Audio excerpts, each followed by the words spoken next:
नमस्कार, प्रणाम। हम दीपूलाल शर्मा, आप लोग के छोट भाई।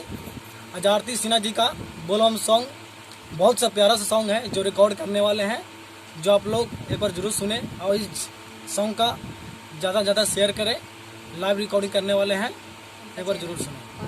तो आइए आरती सिन्हा जी से मिलाते हैं, जो बहुत दूर से चल के आए हैं मेरे पास रिकॉर्डिंग करने के लिए बोलबम का सॉन्ग। मिलाते हैं आप लोग का। नमस्कार, प्रणाम। मैं सिंगर आरती सिन्हा। आज मेरा देवघर का एक सॉन्ग है जिसको आज रिकॉर्डिंग होने वाला है। तो गाने का बोल है, जाले ड्राइवरबा देखना देबा घरबा, कहे बैठल हखी तू उदास, अरे भोला जी से कर ले दर्शन मारे छौड़ा, मिलतो तोरा दुल्हन झकास। Thank you. इस गाने को ढेर सारा प्यार दुलार दीजिएगा, जो कि दीपूलाल शर्मा ऑफिशियल पे आएगा लाइव रिकॉर्डिंग। तो ज़रूर देखिए उसको, चैनल को सब्सक्राइब कीजिए और लाइक कमेंट जरूर करके बताइएगा।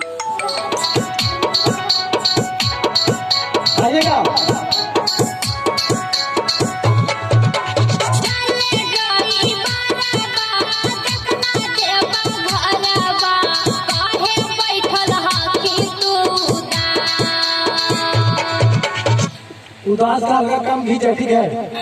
हेलो, हल्का कम कीजिएगा, ठीक है? म्यूजिक डायरेक्टर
आइए